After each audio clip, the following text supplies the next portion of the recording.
사도신경으로 신앙 고백하시겠습니다. 전능하사 천지를 만드신 하나님 아버지를 내가 믿사오며 그 외아들 우리 주 예수 그리스도를 믿사오니 이는 성령으로 잉태하사 동정녀 마리아에게 나시고 본디오 빌라도에게 고난을 받으사 십자가에 못 박혀 죽으시고 장사한 지 사흘 만에 죽은 자 가운데서 다시 살아나시며 하늘로 오르사 전능하신 하나님 우편에 앉아 계시다가 저리로서 산자와 죽은 자를 심판하러 오시리라. 성령을 믿사오며 거룩한 공회와 성도가 서로 교통하는 것과 죄를 사하여 주시는 것과 몸이 다시 사는 것과 영원히 사는 것을 믿사옵나이다. 아멘. 시편 140편 12절에서 13절 말씀 함께 보시겠습니다. 구약성경 905페이지에 있습니다. 구약 905면 시편 140편 12절에서 13절 말씀입니다. 내가 알거니와 야훼는 고난당하는 자를 변호해 주시며 궁핍한 자에게 정의를 베푸시리이다. 진실로 의인들이 주의 이름에 감사하며 정직한 자들이 주의 앞에서 살리이다. 아멘. 다윗의 시 모음집 시편 140편입니다. 이제 여러분들 시편 140편 정도 이렇게 딱 읽으시면 이건 탄원시겠구나 라고 바로 알아보시지 않을까 생각을 하게 됩니다. 탄원시, 야훼여 라고 하나님의 이름을 부르죠. 그리고 간구가 있고요. 그리고 현실을 보고합니다. 현재 상황을 호소하면서 그 내용은 주로 대적들이 어떠한 상황입니다. 나를 어떻게 괴롭힙니다. 이러한 현실을 하나님한테 보고를 합니다. 그 다음에 내용이 갑자기 바뀌죠. 하나님께 신뢰를 고백하고 감사나 찬양의 고백을 하는 것, 그것이 탄원시의 주요 요소다라고 말씀을 드렸습니다. 자, 이렇게 해서 시편 140편은 탄원시인데요. 본문을 보시면 대적들에 대해서 저주하는 내용이 또 들어있습니다. 그래서 이 시를 저주시로도 분류하게 됩니다. 지난번에 137편을 통해서 저주시에 대해서 한번 배운 적이 있었는데요. 저주시들은 탄원시 중에서 나타나고 있지만 탄원시 전부가 저주시가 되지는 않죠. 그런 관계도 우리가 참고해서 알고 있으면 좋을 것 같습니다. 140편은 탄식시, 탄원시 중에서도 좀 독특한 형식인데요.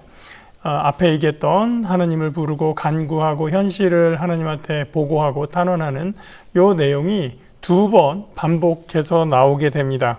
셀라라는 단어가 시편 앞부분에서 한참 나오다가 그 다음에 오랫동안 나오지 않았는데 여기서 이제 다시 등장을 하게 되죠. 그 셀라가 3번 나오게 되는데 앞에 2번까지는 각각의 단락을 1절에서 3절까지의 이야기를 하고 셀라, 그 다음에 4절, 5절 하고 셀라 이렇게 되는데 앞에 첫 번째 단락, 두 번째 단락이 같은 형식으로 반복이 됩니다. 내용은 다르지만 형식이 같다고 말씀드리는 겁니다. 그 다음에 세 번째 셀라까지 나오게 되는데요.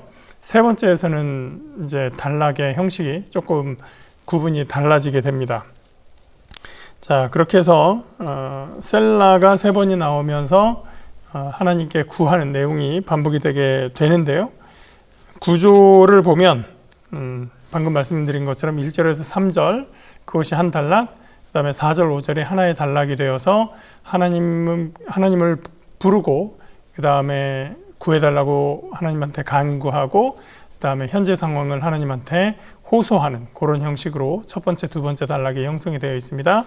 그 다음에 6절, 7절은 하나님께 신뢰를 고백합니다. 그 다음에 8절에서 11절은 악인을 좀 어떻게 해주세요 라고 얘기를 하는데 그 중에서도 9절에서 11절이 아까 앞에서 말씀드린 것처럼 저주의 내용이 나오게 됩니다.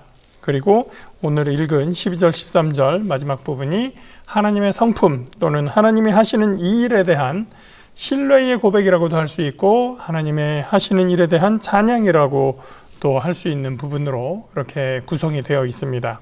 자, 그럼 내용을 한번 보겠습니다. 먼저 3절까지 첫 번째 단락을 보겠습니다. 1절을 먼저 보면은요. 야훼여 악인에게서 나를 건지시며 포악한 자에게서 나를 보존하소서. 야훼여라고 하면서 첫 번째 하나님을 부르고 있죠. 그 다음에 하나님께 간구하는데요. 같은 형식의 문구가 반복이 됩니다. 악인에게서 나를 건지시고, 그 다음에 포악한 자에게서 나를 보존하소서. 악인에서 나를 건지시고 포악한 자에게서 나를 보존하소서. 요 형식의 문구가 반복이 됩니다. 악인과 포악한 자, 악한 사람, 포악한 사람, 이렇게 풀어서 볼 수가 있죠. 이 사람들은 같은 사람입니다. 근데 2절에 보니까 그들이라고 하는 걸 보면 그런 사람들이 여러 명인 거예요. 어떤 사람들이 집단적으로 이 시인을 괴롭게 하는 그런 상황이라고 볼 수 있습니다. 그들의 행위가 악하고 포악하다. 포악하다라는 단어의 히브리어 원래 의미는 여기에서 쓰는 히브리어 단어를 말하는 겁니다. 우리 성경으로 포악하다라고 번역을 했는데 원래 히브리 단어의 뜻은 폭력적인 사람이라는 뜻입니다. 그래서 악한 사람, 포악한 사람, 그런 사람들에 대해서 얘기를 하는 거예요. 근데 그 사람들이 어떻게 하고 있는지를 이제 2절에서 고발을 하고 있습니다. 그들이 마음속으로 악을 꾀하고 싸우기 위하여 매일 모이오며, 악을 꾀하고 싸우려고 매일 모인다고 해요. 그 사람들이 이 시인을 괴롭히기 위해서 모의하고 음모를 꾸미는 그런 장면으로 보이고 있습니다. 그 다음에 3절, 뱀같이 그 혀를 날카롭게 하니 그 입술 아래에는 독사의 독이 있나이다. 뱀의 혀같이 날카롭게 했다. 뱀의 혀, 생각만 해도 무시무시하죠. 혀끝이 이렇게 갈라져 있는데요. 갈라진 것보다 더 중요한 건 날카롭다라고 얘기를 해요. 그 다음에 그 입술 아래에는 독이 있다라고 얘기를 해요. 자, 그러면 이 사람들이 그들의 말로써 이 시인을 공격하는 그런 장면을 우리가 알 수가 있습니다. 근데 그 말이 얼마나 독한지, 그 말 때문에 죽을 수도 있는, 이 사람이 죽음에 내몰릴 수 있는 그런 위협감을 느끼고 있는 것입니다. 앞에서는 폭력적이라고 했는데 뒤에서는 말에 대한 문제를 제기하는 걸 보면 그 폭력적인 상황이라는 것이 말의 폭력, 말로써 그를 궁지로 몰아가는 그러한 위협적인 상황을 이야기하는 것이다 라고 볼 수가 있습니다. 우리말 단어에 독설이라는 단어가 있죠. 그 단어를 풀어보면 독이 있는 혓바닥, 독이 있는 혀, 이런 뜻이 됩니다. 그러니까 혀에 독이 있다. 어떤 뜻입니까? 굉장히 그 말이 그 사람을 죽일 만큼이나 굉장히 악하고 또 괴롭게 하는 말일 수 있다라는 거죠. 그래서 우리 속담에도 새치혀가 사람 잡는다, 뭐 이런 말도 있고요. 사람의 혀는 뼈가 없어도 사람의 뼈를 부서뜨린다, 이런 속담도 있습니다. 완력이 아니라 말로도 얼마든지 다른 사람을 괴로움에 빠뜨릴 수 있고 해할 수 있는 이 말이라는 것이 굉장히 무섭다라는 것을 우리가 알고 있지만 이제 바로 그러한 것을 이 시구에서 이야기하고 있는 겁니다. 그래서 본문을 보면 모함하고 협잡하는 것으로서 누군가를 궁지에 몰아대는 그런 상황을 이야기하고 있는 것입니다. 두 번째 단락으로 갑니다. 4절, 야훼여 나를 지키사 악인의 손에 빠지지 않게 하시며 나를 보존하사 포악한 자에게서 벗어나게 하소서.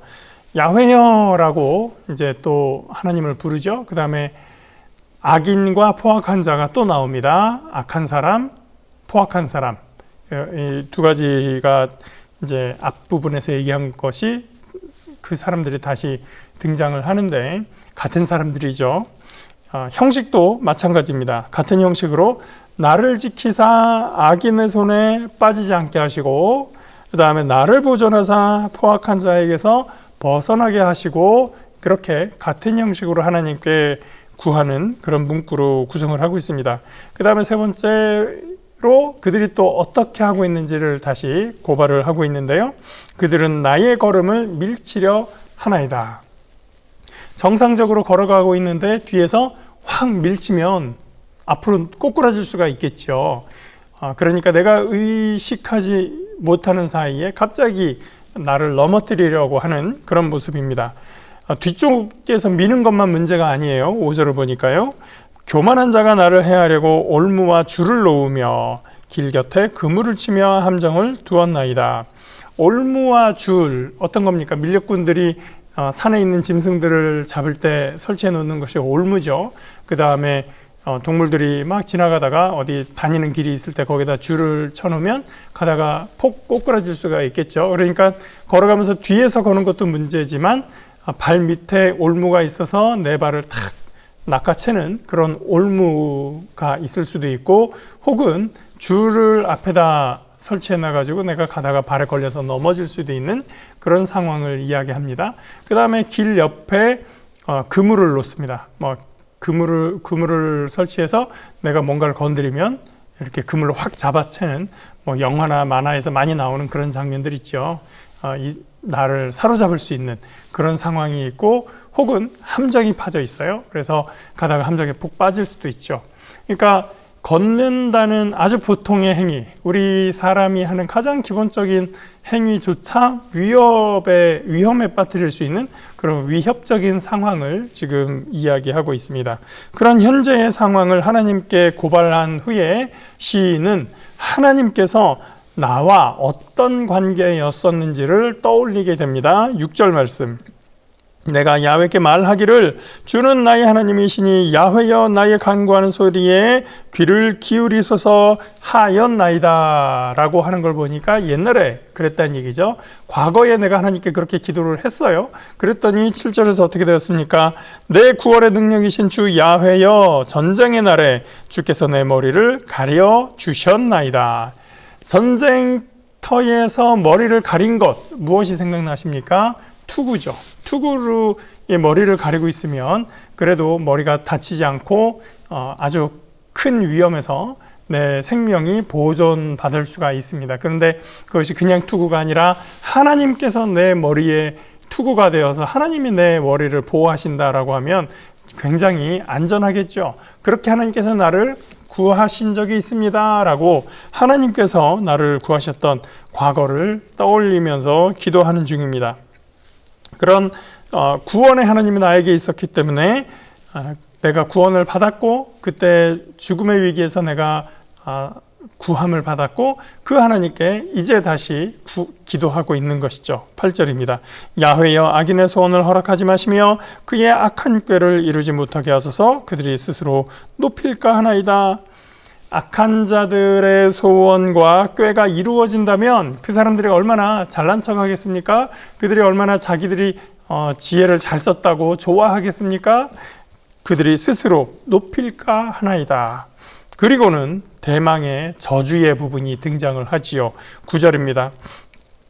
나를 애워싸는 자들이 그들의 머리를 들 때에 그들의 입술의 재난이 그들을 덮게 하소서.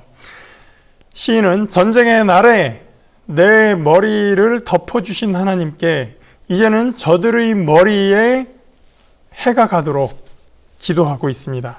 3절에서 말했던 뱀의 혀에 입술 아래에 독에 빗대어서 이제 입술의 재난이 그들에게 임하게 해달라고 기도하고 있습니다. 10절 뜨거운 숯불이 그들 위에 떨어지게 하시며 불 가운데와 깊은 웅덩이에 그들로 하여금 빠져 다시 일어나지 못하게 하소서. 숯불과 불과 웅덩이는 구약에서 심판의 결과로 종종 등장하는 그러한 상징들입니다. 11절 악담하는 자는 세상에서 굳게 서지 못하며 포악한 자는 재앙이 따라서 패망하게 하리이다. 악담, 포악, 이것도 앞부분에서 악인들의, 포악한 자들의 행태였었죠. 그들에게 재앙이 닥치기를 시인은 기도하고 있습니다. 이런 저주에 그래서 우리가 유의할 것은 무엇입니까? 대적의 행위에 대해서 하나님께 고발하면서 하나님, 저들의 부당한 행위가 응당받아야 될 심판을 받게 하소서라고 기도하고 간구하고 있는데, 그 간구가 나에게 적용될 때는 어떠한가라는 점입니다. 저들의 악한 말과 포악함을 심판해 주세요라고 기도하는데, 사실은 자신에게도 악한 말과 포악함이 있다면 그 심판해 주세요라고 하는 심판이 자신에게도 임할 수 있는 것이죠.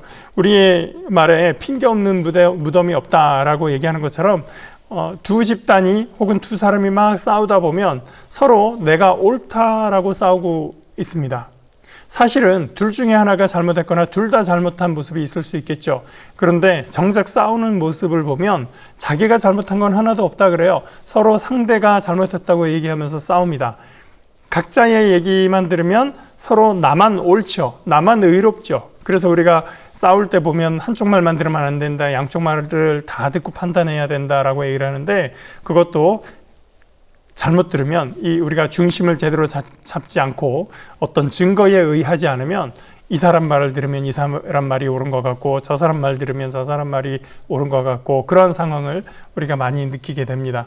서로 각자의 주장을 하지만 사실 네가 이렇게 얘기하는 이유는 뭐니? 라고 그 근거를 같이 보고 이 사람에게서도 그 근거를 같이 보았을 때 사실은 누가 잘못한 건지 혹은 양쪽에 어느 만큼 잘못했는지를 우리가 알게 되는데, 정작 싸우는 당사자 둘은 내가 잘못한 것을 알면서도 그걸 모른 채 네가 나빠 라고 얘기를 하거나, 혹은 내가 잘못한 것을 깨닫지도 못하고 상대의 나쁜 점만을 얘기하는 경우들이 있다고 하는 것이죠. 그래서 이런 저주의 말을, 심판의 말을 할 때 중요한 것은 무엇입니까? 과연 나는 잘못한 부분이 없는가? 내가 이 저주의 말의 대상이 될 수 있는 것은 아닌가라는 부분도 우리가 함께 숙고해야 한다는 것입니다. 그러므로 이런 저주의 기도 잘 해야 되는 것이고요. 그 기도의 결과가 나에게도 올 경우는 어떻게 될 것인가? 라는 것을 우리가 무겁게 받아들여야 한다. 시인은 하나님의 성품을 노래하면서 자신이 하나님의 은혜를 받을 만한 이유를 말하고 있습니다. 12절입니다. 내가 알거니와 야훼는 고난당하는 자를 변호해 주시며 궁핍한 자에게 정의를 베푸시리이다. 여기에 궁핍한 자는 가난한 사람을 이야기하는 것이지만, 그러나 더 중요하게는 열악한 위치에 있는 사람, 힘든 사람, 그리고 궁지에 몰려 있는 사람, 어떤 수단과 방법이 없는 사람을 이야기하는 것입니다. 정의로운 사람을 이야기하는 거죠. 내가 정의롭지 못하고 내가 고난을 가하는 쪽에 있다면, 그리고 내가 거만하다면 하나님께 도우심을 받을 수 없다라는 것을 반대로 이야기하고 있는 것입니다. 하나님의 도움을 받을 수 있는 사람이 누굽니까? 13절입니다. 진실로 의인들이 주의 이름에 감사하며 정직한 자들이 주의 앞에서 살리이다. 여기 정직한 자라고 하는 것, 우리말의 의미로는 솔직하다라고 할 수 있지만, 이것도 히브리 단어의 원래의 의미로 보면 올곧은 자라고 되어 있습니다. 그래서 의인이라고 되어 있는 말도 의로운 자, 정직한 자라고 하면 올곧은 자, 그러니까 의로운 자와 올곧은 자, 같은 사람을 얘기하는 거죠. 의롭고 올곧은 어떤 한 사람을 이야기합니다. 의인이라야 주님의 이름에 감사할 수 있습니다. 정직한 자, 올곧은 자라야 주님의 앞에서 살 수가 있습니다. 시인은 고백합니다. 의로운 사람, 올곧은 사람, 그가 하나님께 감사하며 하나님 앞에 서서 하나님 앞에 살 수가 있습니다.